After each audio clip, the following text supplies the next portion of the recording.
नमस्कार दोस्तों, साथियों एसएससी सीजीएल का पेपर चल रहा है और अभी आपका पेपर 17, 18, 19, 23, 24, 25 और 26 सितंबर को होना बाकी है। साथियों अब तक हुए एसएससी सीजीएल के परीक्षा के आधार पर आपके लिए आज के इस वीडियो में टॉप 60 जीके के क्वेश्चंस लेकर आए हैं, जो कि वेरी इंपॉर्टेंट है, मोस्ट एक्सपेक्टेड क्वेश्चंस है। तो आज का ये एक्सपेक्टेड क्वेश्चन का सेट आपको पूरा कंप्लीट देखना है। बहुत ही कम समय में आपको ये पूरे क्वेश्चंस कंप्लीट करवाएंगे। तो जिनका भी पेपर अभी बाकी है वो इस वीडियो को आज ज़रूर देख लेना, ताकि आपके पेपर में ये क्वेश्चंस आए तो आप आसानी से उसका आंसर बता पाओ। तो चलिए बिना देरी किए हुए क्लास को शुरू करते हैं, देखते हैं क्वेश्चंस। और पहला क्वेश्चन है, जानकी रामन समिति का गठन किस उद्देश्य से किया गया था? तो देखिए, जानकी रामन समिति जो है इसका उद्देश्य किस उद्देश्य से किया गया था? तो याद रखना करेक्ट है, बैंकों की प्रतिभूतियों के सौदों की जांच हेतु। ठीक है, तो जानकी रामन समिति जो है इसका गठन बैंकों की प्रतिभूतियों के सौदों की जांच के लिए किया गया था। राइट आएगा ऑप्शन नंबर डी। देखिए, मराठा साम्राज्य का अंतिम पेशवा कौन था? काफ़ी अच्छा क्वेश्चन है। याद रखिए, मराठा साम्राज्य का अंतिम पेशवा कौन था? तो करेक्ट है माधवराव नारायण। याद रखिए, माधवराव नारायण जो है ये मराठा साम्राज्य के अंतिम पेशवा थे। निम्नलिखित में से कौन सा खनिज केरल में बहुतायत से मिलता है? तो केरल राज्य में इनमें से कौन सा खनिज है जो कि बहुतायत से मिलता है? तो देखो, इस क्वेश्चन के लिए करेक्ट आंसर क्या हो जाएगा?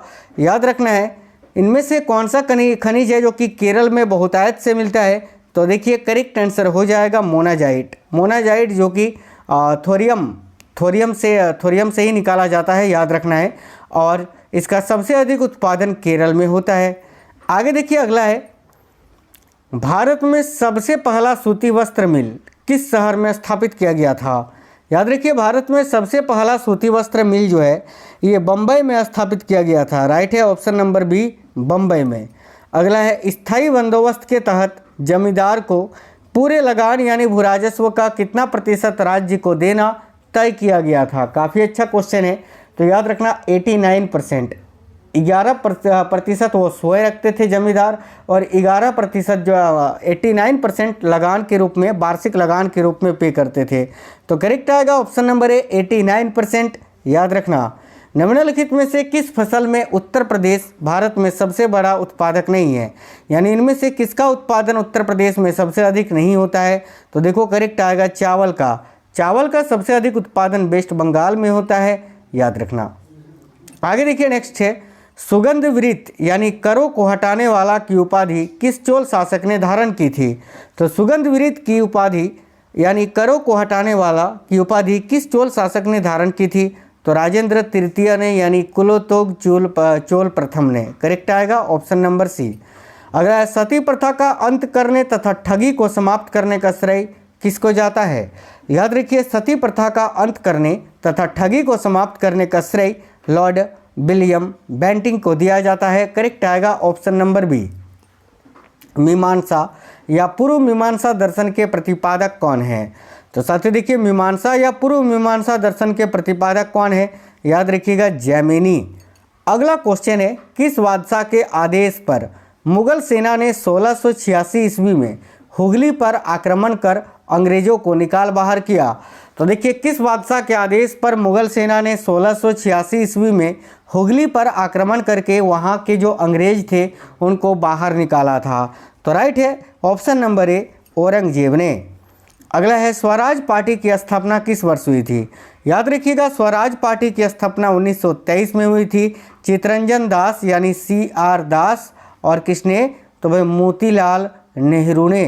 ठीक है, तो करेक्ट है ऑप्शन नंबर डी, 1923।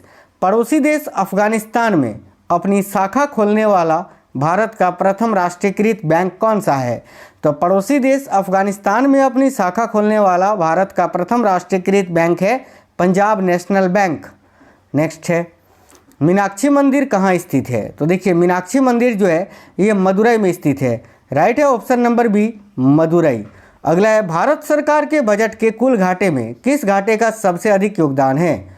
याद रखना, भारत सरकार के बजट के कुल घाटे में किस घाटे का सबसे अधिक योगदान है? तो देखो, करेक्ट आंसर होगा राजकोषीय घाटे का। नेक्स्ट है, सातवाहन शासकों की राजकीय भाषा क्या थी? तो देखिएगा, सातवाहन शासकों की जो राजकीय भाषा थी वो थी प्राकृत भाषा। नेक्स्ट है कनिष्क की राजधानी कहाँ थी। तो देखिए कुषाण शासक जो थे कनिष्क, उनकी राजधानी कहाँ थी, तो याद रखिएगा पुरुषपुर में। ऑप्शन नंबर ए करेक्ट है, पुरुषपुर। बिंदुसार की मृत्यु के समय अशोक एक प्रांत का गवर्नर था, इस प्रांत की पहचान करें। तो भाई बिंदुसार की मृत्यु के समय अशोक एक प्रांत का गवर्नर था, इस प्रांत की पहचान करें, तो याद रखिएगा Ujjain. Option number A. Bharat का पहला ग्लोबल टेलीकॉम सिटी कौन सा है, तो याद रखिएगा भारत का पहला ग्लोबल टेलीकॉम सिटी जो है यह है बेंगलुरु। देखिए भारत में गरीबी हटाओ का नारा किस पंचवर्षीय योजना के अंतर्गत दिया गया था, बहुत ही इंपॉर्टेंट क्वेश्चन है। याद रखना गरीबी हटाओ का नारा जो है ये 5वीं पंचवर्षीय योजना के समय दिया गया था। उस समय भारत की प्रधानमंत्री इंदिरा गांधी जी थी। देखिए 5वीं पंचवर्षीय योजना जो कि 1974 में शुरू हुआ था और 1978 में ही समाप्त हो गया था, एक वर्ष पहले ही। अगला क्वेश्चन है मद्रास यूनियन की स्थापना किसने की थी। देखिए मद्रास यूनियन की स्थापना 1918 में हुई थी और किसने की थी, तो करेक्ट है बीपी बाडिया ने। ऑप्शन नंबर सी करेक्ट होगा। भिलाई इस्पात संयंत्र किसकी मदद से स्थापित किया गया है। साथियों देखिए भिलाई इस्पात संयंत्र ये रूस की सहायता से स्थापित किया गया है, याद रखना रूस। अगला क्वेश्चन है आर्थिक विकास के दृष्टिकोण से भारत की गणना होती है किस रूप में। याद रखना आर्थिक विकास के दृष्टिकोण से भारत की गणना ये विकासशील राष्ट्र के रूप में होती है। ऑप्शन नंबर सी विकासशील राष्ट्र। हमीदा बानो बेगम का क्या नाम था, तो हमीदा बानो बेगम कौन थी, किनकी माता या पुत्री थी। तो देखिए हमीदा बानो बेगम जो है ना ये अकबर की माता का नाम था। राइट है ऑप्शन नंबर ए अकबर की माता। 42वें संविधान संशोधन द्वारा संविधान के किस अनुच्छेद में मौलिक कर्तव्यों को जोड़ा गया। देखिए 42वां जो संविधान संशोधन अधिनियम हुआ था ये हुआ था 1976 में। इसमें साथियों मौलिक कर्तव्यों को जोड़ा गया था अनुच्छेद 51 का ए में। तो राइट आएगा ऑप्शन नंबर बी और इसको रूस के संविधान से लिया गया है। याद रखना मौलिक कर्तव्य जिसको हम फंडामेंटल ड्यूटीज बोलते हैं जो कि भारतीय संविधान के भाग 4 का ए में वर्णित है। ठीक है याद रखना। आगे देखो अगला क्वेश्चन है भारत के कितने प्रतिशत भूमि पर वनों का विस्तार है। याद रखिए करेक्ट है 21.5%, 21.05%। अगला है आधुनिक देवनागरी रूप का प्राचीनतम रूप क्या है। जैसे कि ये जो आप लिखा हुआ देख पा रहे हैं अभी जो भी लिखा हुआ है इसको बोलते हैं देवनागरी लिपि। अब इसी का प्राचीनतम रूप क्या है, तो देखो करेक्ट आएगा ब्राह्मी लिपि। Option number B. अगला है ग्रांड ट्रंक सड़क जोड़ती है किसको किससे। याद रखिएगा जो ग्रांड ट्रंक सड़क है यानी जीटी रोड है जिसका निर्माण शेरशाह सूरी ने करवाया था, इसको कोलकाता व अमृतसर को आपस में जोड़ती है। याद रखिएगा। आगे देखिए यदि राष्ट्रपति द्वारा किसी विधेयक को पुनर्विचार के लिए लौटाया जाता है तो वह किस वीटो का प्रयोग करता है।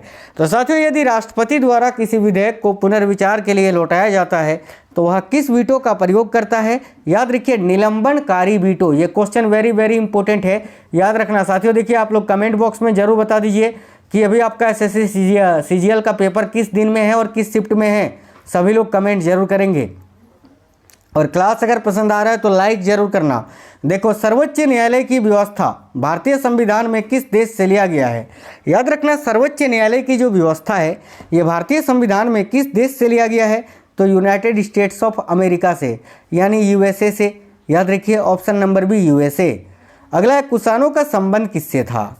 तो याद रखिए जो कुषाण शासक थे ना साथियों कुषाणों का संबंध था चीन के यूची जनजातियों से। राइट आएगा ऑप्शन नंबर सी। पेंट में क्रोमियम ऑक्साइड का एक संगठक के रूप में प्रयोग क्या पाने के लिए किया जाता है। यानी पेंट में क्रोमियम ऑक्साइड के एक संगठक को अगर मिला दें तो कौन सा रंग प्राप्त होगा। याद रखिए हरा रंग, ग्रीन कलर।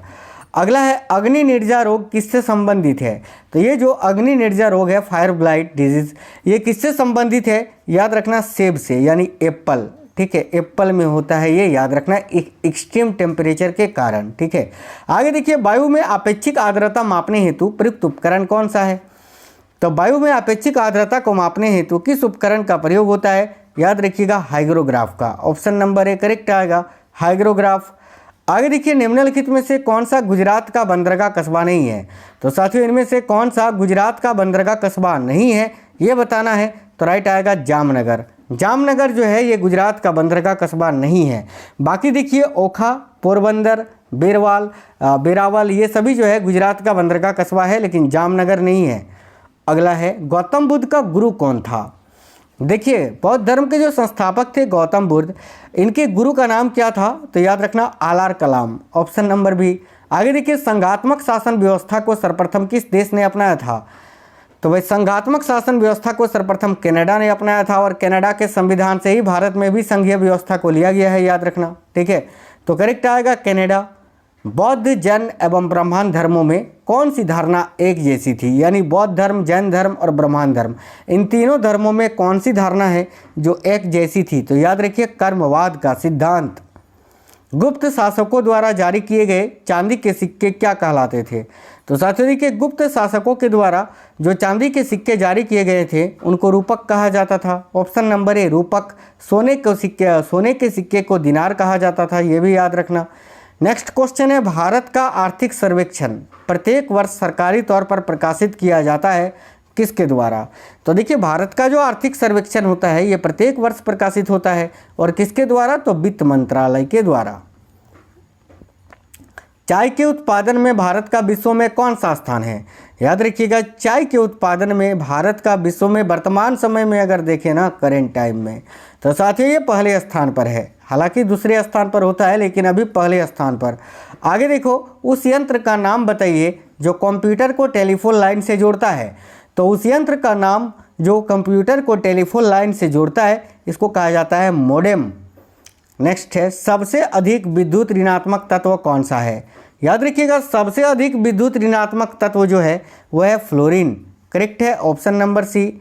नेक्स्ट है, कौन सी दवा पादप की छाल से प्राप्त की जाती है? तो इनमें से कौन सा एक मेडिसिन है जो पादप की छाल से प्राप्त होती है? तो कुनेन।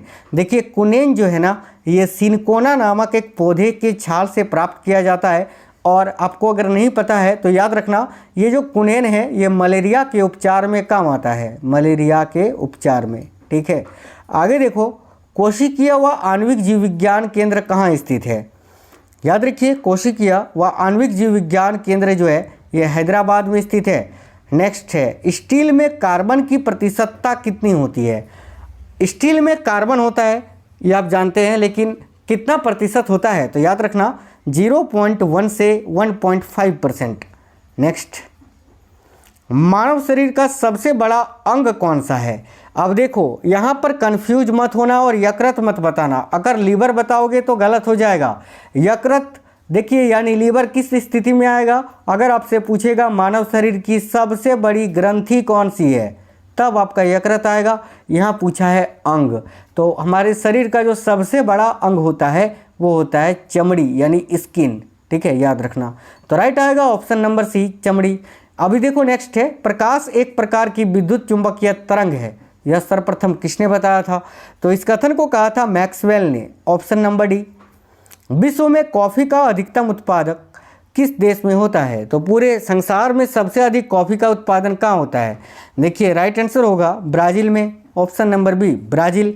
भारत में अगर पूछे कि अपने देश भारत में सबसे अधिक कॉफ़ी का उत्पादन कहाँ होता है तो याद रखिए कर्नाटक में। एक क्वेश्चन और पूछा जाता है कि केंद्रीय कॉफ़ी अनुसंधान संस्थान कहाँ स्थित है? तो याद रखना ये कुग्र में स्थित है जो कि कर्नाटक का एक जिला है। आगे देखो, कराईकल माहे या नाम सहित पुडुचेरी की फ्रांसीसी बस्ती को फ्रांसीसी सरकार ने किस वर्ष भारत को अध्यर्पित कर दिया था? तो राइट है 1954 में। नेक्स्ट है, संविधान के किस अनुच्छेद के अंतर्गत मंत्रीगण सामूहिक रूप से लोकसभा के प्रति उत्तरदायी होते हैं? याद रखिए करेक्ट है अनुच्छेद 75 के तहत। वर्ष 1906 में बम्बई में दलित वर्ग मिशन समाज की स्थापना किसने की थी? तो भाई 1906 ईस्वी में बम्बई में दलित वर्ग मिशन समाज की स्थापना की थी BR शिंदे ने, राइट है ऑप्शन नंबर ए। आगे देखिए, नोबेल पुरस्कार विजेता प्रथम एशियाई अर्थशास्त्री प्रोफेसर अमर्त्य सेन की लिखित पुस्तक कौन सी है? अब देखिए नोबेल पुरस्कार, ठीक है, अर्थशास्त्र में नोबेल पुरस्कार जीतने वाले भारत के ही नहीं बल्कि पूरे एशिया के पहले व्यक्ति थे अमर्त्य सेन। अब इनके द्वारा लिखी गई पुस्तक इनमें से कौन सी है? तो देखो करेक्ट है ऑप्शन नंबर डी उपयुक्त में से सभी, यानी collective choice and social welfare, ये भी आपका अमर्त्य सेन ने लिखा है। पॉवर्टी एंड फेमिन्स, ये भी अमर्त्य सेन के द्वारा लिखी गई पुस्तक है। इसके अलावा India economic development and social opportunity, ये भी पुस्तक जो है वो अमर्त्य सेन ने लिखी है। तो डायरेक्ट आपसे देखो इस क्वेश्चन में केवल उपयुक्त सभी यही आपको याद नहीं रखना है, ये तीनों पुस्तक का नाम भी याद रखना है। हो सके डायरेक्ट आपको यही एक क्वेश्चन उठा के दे ले या फिर पूछ ले कि collective choice of social welfare पुस्तक के लेखक कौन है, तो आपको आंसर करना है अमर्त्य सेन। या फिर आपसे पूछ ले India economic development and social opportunity पुस्तक के लेखक कौन है, तो भी आपको अमर्त्य सेन आंसर करना है। आगे देखो, आदि काव्य की संज्ञा किसे दी जाती है? याद रखिए आदि काव्य जो है इसकी संज्ञा रामायण को दी गई है। देखो रामायण को आदि काव्य और महाभारत को महाकाव्य बोला जाता है, याद रखना, ठीक है। चलो देखिए यहाँ पर ये भी याद रखना, कभी कभी पूछा जाता है कि रामायण के रचयिता कौन है, तो फिर वहाँ पर महर्षि वाल्मीकि आपको बताना है।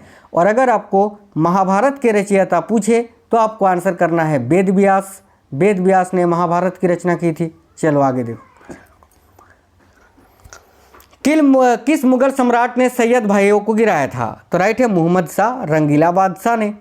आगे देखिएगा, नेक्स्ट है, देखिए लाइफ डिवाइन पुस्तक के लेखक कौन है? तो लाइफ डिवाइन पुस्तक के लेखक कौन है?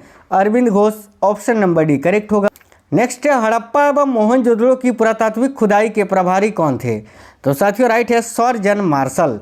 वैसे हड़प्पा की खोज किसने की थी? तो याद रखना दयाराम साहनी ने 1921 में, और मोहनजोदड़ो की खोज किसने की थी? तो राखलदास बनर्जी ने 1922 में। आगे देखिए अगला है 1995 में पारित अपृष्ठता अपराध अधिनियम को वर्तमान में किस नाम से जाना जाता है? तो साथियों अपृष्ठता कांत अनुच्छेद 17 के अंतर्गत किया गया है, और 1995 में एक अध्यादेश भी या अधिनियम भी पारित हुआ था इसको लेकर, जो कि वर्तमान में किस नाम से जाना जाता है? तो याद रखना सिविल अधिकार संरक्षण अधिनियम के नाम से, ठीक है। गुप्त वंश के किस शासक ने सर्वप्रथम महाधिराज की उपाधि धारण की थी? तो राइट है चंद्रगुप्त प्रथम ने। Option number B. वह वैज्ञानिक जिसने परमाणु सिद्धांत की खोज की? तो भाई वह वैज्ञानिक कौन थे जिन्होंने परमाणु सिद्धांत की खोज की थी? तो राइट है जॉन डाल्टन ने। निम्न में से अच्छा मंदक कौन सा है? तो देखो निम्न में से सबसे अच्छा मंदक है graphite. Option number B. Next है, आयोडीन युक्त हार्मोन थायरोक्सिन क्या है? याद रखिए आयोडीन युक्त हार्मोन जो है थायरोक्सिन, ये एक अमीनो अम्ल होता है। तो ऑप्शन नंबर बी इस क्वेश्चन का करेक्ट हो जाएगा। आज के इस क्लास में पूरे 61 क्वेश्चंस मैंने आपको करवाए, जो कि साथियों बहुत ही इंपॉर्टेंट थे। अभी जिनका भी पेपर आने वाले शिफ्टों में होने वाला है, ऑल द बेस्ट। आप कमेंट बॉक्स में बताना आपका पेपर कब है और ये क्वेश्चंस कैसे थे। तो वीडियो को एक लाइक करना, अपने सभी दोस्तों तक जरूर शेयर करिए। मिलते हैं आपसे नेक्स्ट वीडियो में, तब तक के लिए जय हिंद, वंदे मातरम।